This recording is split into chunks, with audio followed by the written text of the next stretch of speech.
Nangai. D'abord, j'aimerais remercier papa, mon père qui est là derrière. Papa Nzamba Pambolayo, pasteur Ezaï Nzamba Pambolayo. Je dis encore grand merci à ma mère, maman Nzamba Pambolayo. Sans vous, peut-être que je ne serais pas ce que je suis présent. Amen. Amen. Reconnaissant les bossons à Bango parce qu'ils sont eux qui m'ont mis au monde pour que Nazala Onga Nazalelo. Je n'ai pas encore fini. Je vais commencer toujours à vivre la grâce du jour au jour. Amen.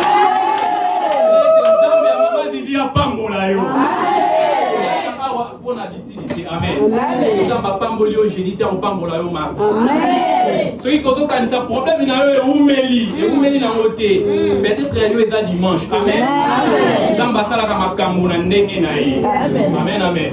Il fait chaque chose à son temps. Mira Jericho et Koyaki na loyembo. Amen. Il y a peut-être beaucoup de prédication. Il y a beaucoup de peut-être dans la louange. Il y a beaucoup de peut-être dans l'adoration.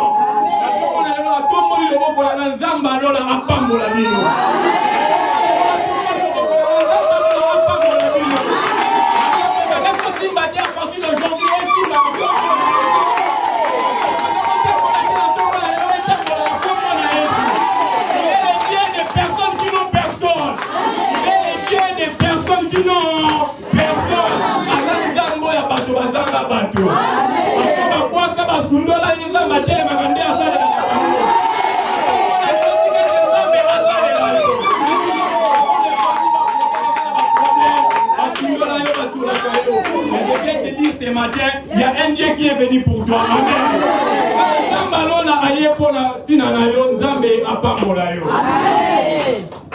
Zamba Arche Lévi a donné un témoignage. Pour ne pas vous prendre trop de temps, autant dans la Mukanda dans Jean chapitre 5, verset 1er à 9.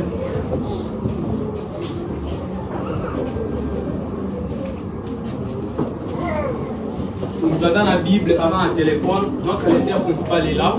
Mais le lot de tout ça m'a fait de différentes manières. Amen. Amen. On va lire ensemble. Amen. On va lire phrase par phrase pour permettre au Père de Dieu tout le temps aller ensemble au liton Moubiba. Amen. Côté est bien, oui, mais il faut savoir lire la parole du Seigneur. Amen. On fait un tour de la bonne ayoko dans ensemble dans la dans la téléphone. Jean chapitre 5. Jean chapitre 5, verset 1 à 9. Celui de l'outil, vous allez en harmonie pour lire ensemble. 1, 2, 3.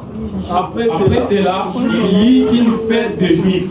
Et Jésus monta à Jérusalem. Verset 2. Or, à Jérusalem, près de la porte de Brévis, il y a une petite qui s'appelle en hébreu Bethesda. Et qui a 5 portiques. Verset 3. Sous ces portiques étaient couchés un grand nombre de malades, des aveugles, des boiteux, des paralytiques qui attendaient le mouvement de l'eau. Verset 4. Car un ange descendait de temps en temps dans la piscine et agitait l'eau. Et celui qui descendait le premier, après que l'eau avait été agitée, était guéri, quelle fut sa maladie. Verset 5. Là se trouvait un homme malade depuis 38 ans.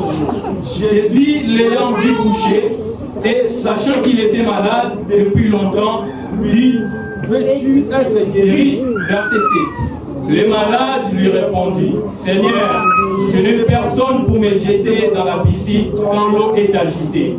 Que pendant que j'y vais, il y a un autre descend avant moi. Verset 8. Lève-toi, lui dit Jésus, prends ton lit et marche. Dernier verset. Aussitôt cet homme fut guéri, il prit son lit et marcha. Amen. Amen, amen. Comme nous avons toujours dans mes apambola biso, dans ma présence, bandoko to kisamades, batika mona moto bakanyinda ou bakolia mona retour. Qui n'a pas invité ni pas reporter rendez-vous après l'église. Parce que c'est fils à Blois, ceux qui sont le côté, c'est lorsque tu te sens quelque chose d'autre puis qu'on a dans mon thème, Amen. Termine la vie sur la tombe, on a l'élo. Ezali, lève-toi, prends ton lit et marche. Amen. Le mot, lève-toi, prends ton lit et marche. Lève-toi, prends ton lit et marche. Il y en a eu au un mouvement. Lève-toi, prends ton lit et marche. Lève-toi, prends ton lit et marche. Lève-toi, prends ton lit et marche. Lève-toi, prends ton lit et marche. Lève-toi, prends ton lit et marche. Lève-toi, prends ton lit et marche. Lève-toi, prends ton lit et marche. Lève-toi, prends ton lit et marche. Lève-toi, prends ton lit et marche. Je prends mon lit et je marche. Je me lève, je prends mon lit et je marche. Je me lève, je prends mon lit et je marche. Je me lève, je prends mon lit et je marche. Mon salita va pas mon lit.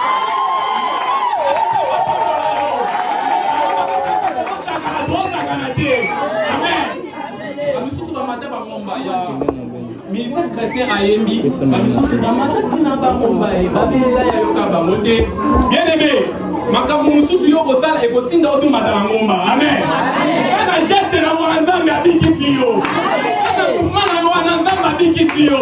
Je viens te dire ce matin, nzambe atala tie maladi na yo, nzambe atala tie faiblesse na yo, mais mouvement no sali likolo eganga na tina na yo. Likolo eganga na tina na yo. Amen, amen. Mouvement oyo sali na bité bandoko tungisa manale bunu pasi makolo pasi mukomo pasi mais otali wana tozali mouvement zamba mama zizi zamba arche de vie salela mama moko jeune moko bikama na kombo na ye. La Bible dit lève-toi, prends ton lit et marche. J'espère que nous connaissons tous l'histoire dans la Bible et dans laquelle il faut souffrir. Dans qui n'a pas de difficulté. La Bible dit qu'il a souffert pendant 38 ans. Amen. Amen. A souffert pendant 38 ans. Yo kamba soit pas ma voix qui est là yo. Car je n'ai mon corps, ma fille sont déjà fièvre. Tension comme il commence à la maman temps. Amen. Mais cet homme dans la Bible nous dit il a souffert pendant 38 ans. Première année, deuxième année, fin à 38, cet homme était couché. Adana qui malade. Alors il y avait des gens courageux. Oh, ceux qui piscine et bouger, pour se précipiter pour la première fois dans la piscine pour pas voir le bico. Amen. Mais hier, comme Adalaki n'a pas signé en faiblesse, Adalaki n'a pas le moyen de se précipiter dans le bico et zater. Combien de personnes pour absorber la vérité dans une église, dans une église peut-être dimanche prochain, parce que nous, on a vu qu'un autre vous permettre d'entrer dans la présence. C'est ça le coup, la main, mon père, il a qui couché. Amen. Et dans malade, il a ici. Il y avait des gens courageux. Il y a des cas qui ont des malades. Amen. Ceux qui ont tout passe, nous avons comme un colopasse. Amen. Ceux qui ont un colopasse, nous avons comme un passe. Amen. Alors, parfois, il y a des malades qui ont un peu s'approcher dans le bic, mais comme lui, il était vraiment gravement malade, à côté les matins pour voir le bic. Maintenant, il faut l'encourager. Amen. La Bible ne précise pas que ceux-là qui étaient guéris avant étaient des hommes fidèles. Mais la Bible dit courage, il n'a pas de tragédie.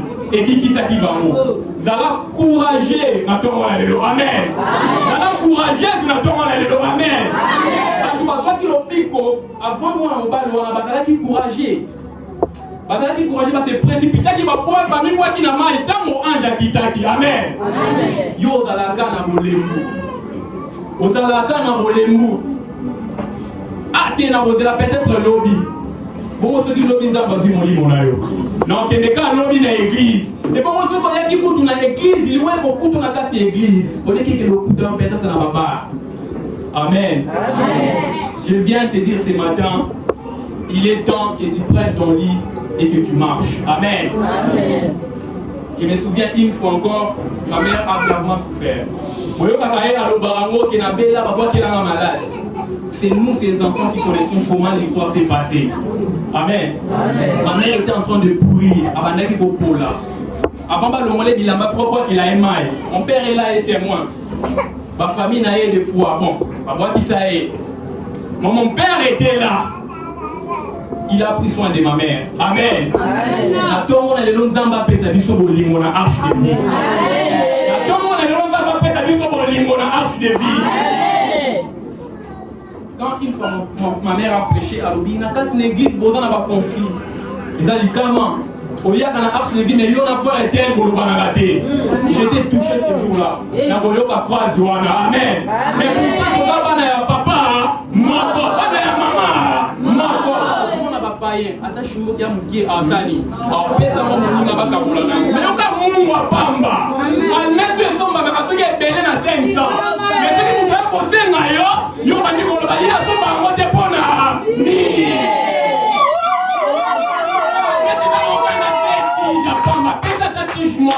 Apelisa moto aliyesa libota ne mobimba mais yo ndimi o pénaliser moninga ala nzala likolo ya tige moko ya amen zamba ko juger yo ils ont le jeune on a 38 ans amen c'est l'occasion de défailer amen mais soko za nango pesa yi maman a dit soit qui est église parce que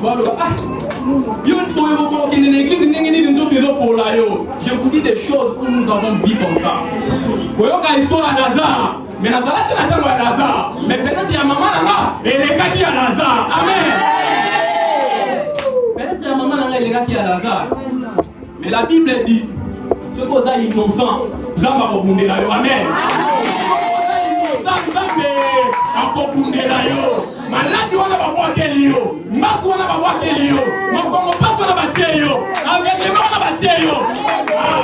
Takoda ikosa,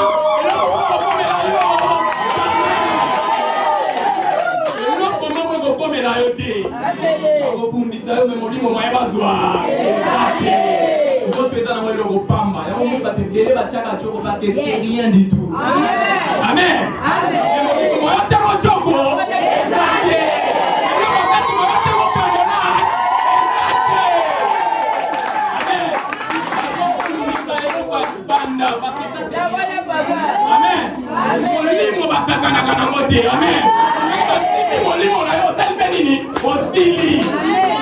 Alors on a le mutazaka na doit ko simba molimo ne zali oya kelayo. Yende mutazana principe ton na doit ya ko simba molimo na yo. Ce qui a l'obité maïba simba yo. Exacte. Ce qui a fait si autre te maïba yo. Exacte. Na na lelo. E ko di sa papa moko mama moko elenge moko. Gambe ne mutazana modi na vina yo.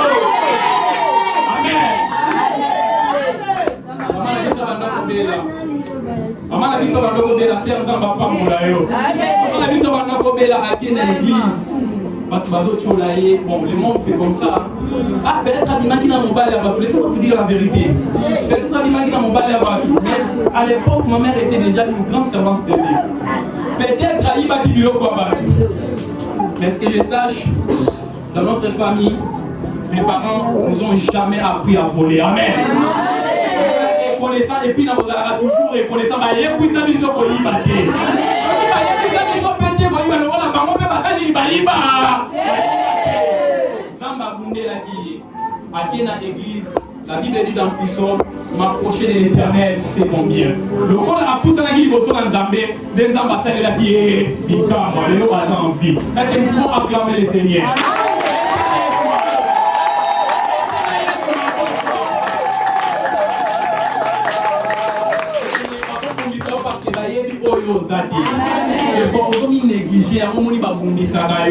Mais si tu te donnes dans la présence de Dieu, au moins tu es plus fort que Bango. Tu es plus fort que Bango. Et donc, peut-être maman Nancy a maman Angèle a dans la beauté. Et donc, maman Angèle a dans la maman Nancy a dans la beauté. Amen. Si ma mère était morte à l'époque là, peut-être les lobbies ne vont pas voyer. Mais les lobbies, par son intelligence, combien de personnes avant d'ici le palio comme maman entendait. Maman va pas bundisa, yo zanga bundisa ba.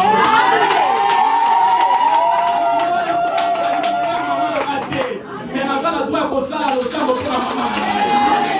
Maman doit ko sala lo sambo pour papa na ngai. Amen amen. Tika itina tongo na lelo. Sincérité maman disait ela tayo. Pas ensemble maman disait ela tayo. Vous prêchez des gens que je ne connais pas. Amen. On a des amis, ils sont des autres vivants en live. La Bible dit, l'homme était couché.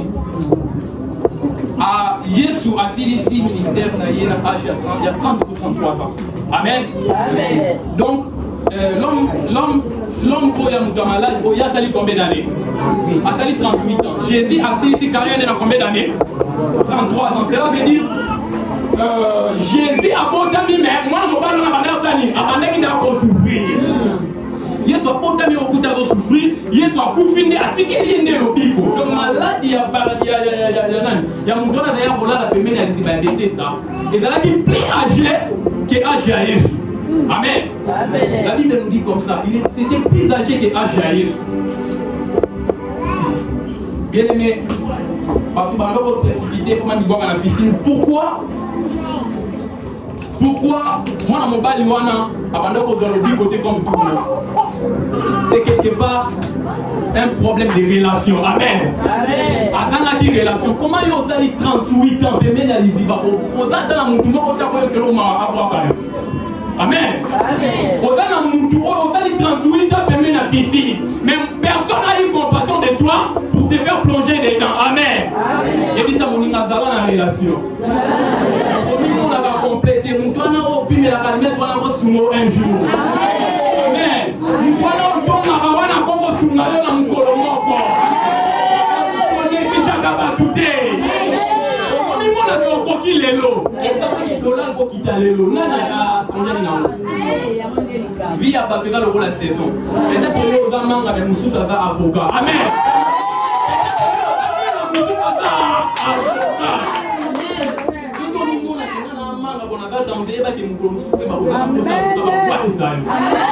Amen, amen. Alors, il y a un la possibilité de faire la relation pour la peine de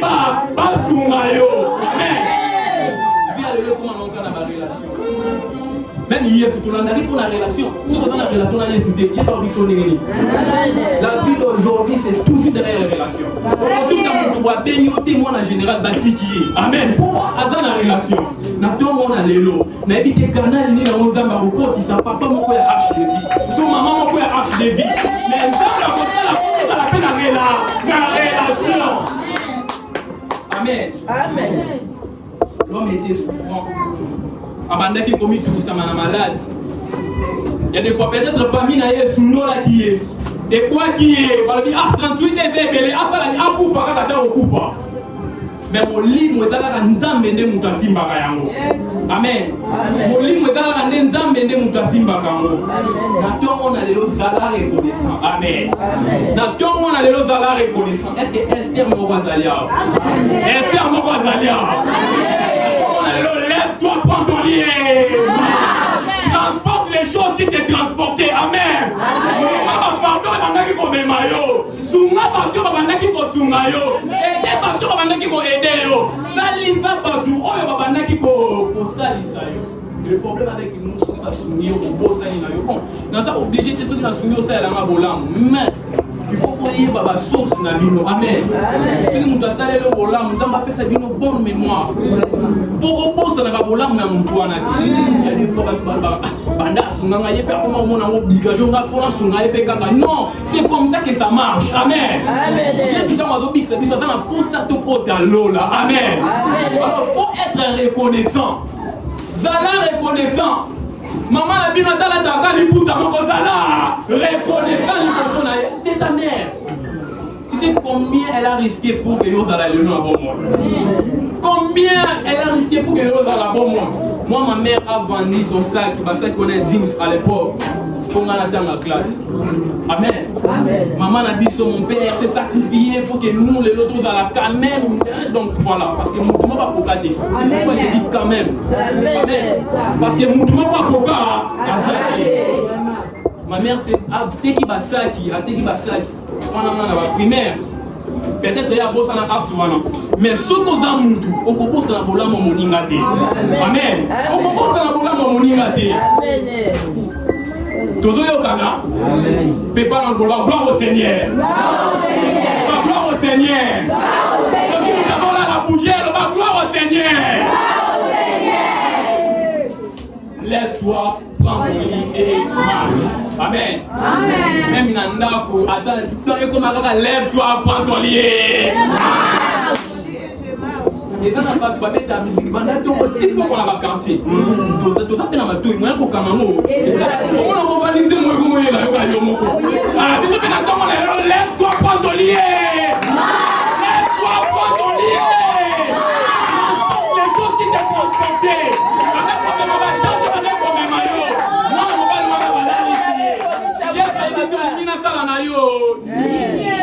Pourquoi Jésus a posé la question à ces jeunes hommes?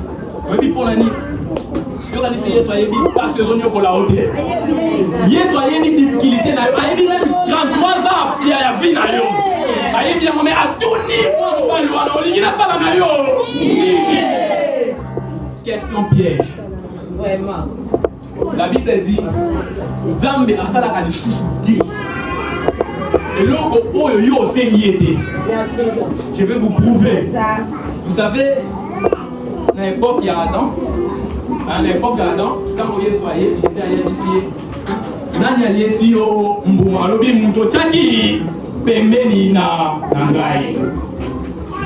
Il y a un moyen à se faire condamner les sous. On a tant on est ici. Na sala na yonini. Exacté.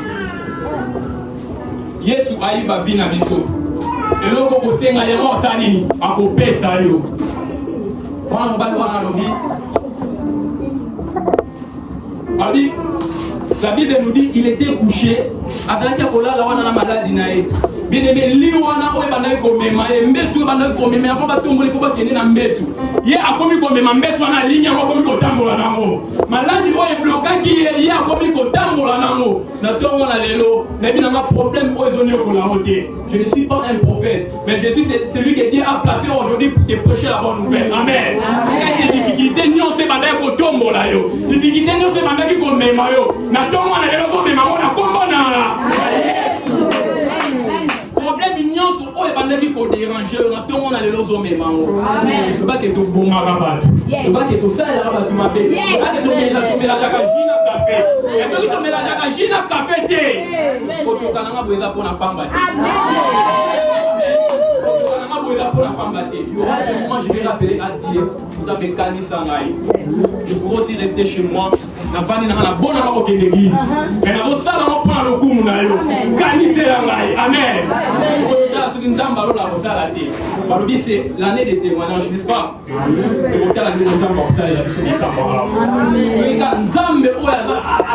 David. Joseph dans prison. Daniel dans la force des lions.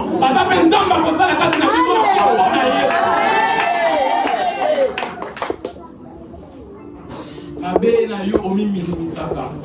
Komi mona ba mukete oza munene ngoso na. Bonjour maman. Pour atalaka na mituka yango fo mi kitisa bo. Pourquoi? Pour la nini. Fais ça un mot de mobile respect bonjour. Mais yo avant aussi na mutu fo ba na papa mona ki omi kangi mona liputa pour la taille depuis 3 jours. Ça va peso ka mbongo. C'est abona e. Les gens mona ye ko za na ngale le ba teke na taki pour la libela. Na kozwa na ngai mais quand tu demandes à quelqu'un vas-y dis-lui papa na zangi ko ce qu'on fait ça mais yo omoni bana na nga ko 3 jours ba le quitter ndako na nga kutu bo le nyonso na pa peso ka so ki 2000 so ki 3000. Amen. Badou ba tunisa na kokaba ata se ko lobita biso papa tika na yosani ni toi. Amen. Amen. Tamba kumura maboko ba posha ba arche de vie. Amen. Aussi la ka boete. Comme lokola d'église moi toi enviaka. Aussi la ka boete. Comme le rôle de l'église wana toi enviaka. L'obébé ba ngombe ba kuma ko envier ya biso. Amen. Oti aka pona babongo na biso, bongo pona église na biso.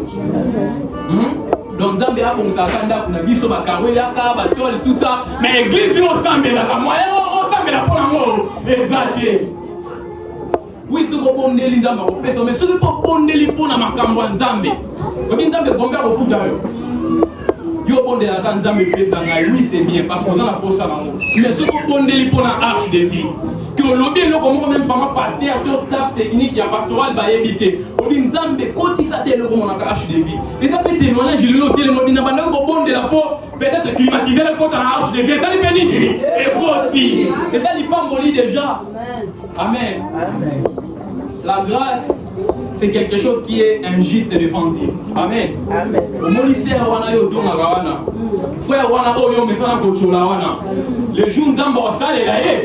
on comprend qu'on est en retard. Amen. Le jour où nous avons on comprend qu'on est en retard. Parce que nous, on est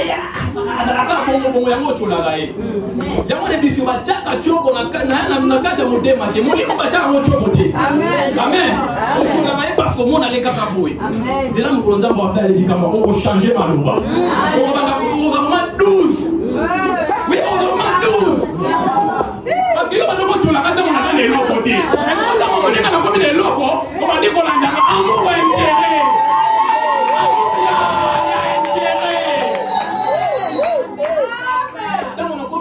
Frère, papa n'a ni au monde pour être dans le côté. Si quand on a un bâtiment, nous il y a des vérités. Si quand on a un bâtiment, nous on est là pour la nini. On est là pour la nini. Papa n'a pas de mobilité. On est éloigné d'ailleurs. Amen. Deuxième phase qui est bagana. À la première phase, tu t'as maillé l'autre deuxième phase. Alors nous avons fait la personne et pour la personne. Alors on a la prudence dans la douane. Amen. La grâce c'est quelque chose, si tu veux cogiter ça, c'est quelque chose immérité. Amen. On a fait beaucoup, tu as dit mais nous avons vu on a déchets. Oh, à quoi on a déchets? Nini. Tout le monde a bango. À quoi on a déchets nini?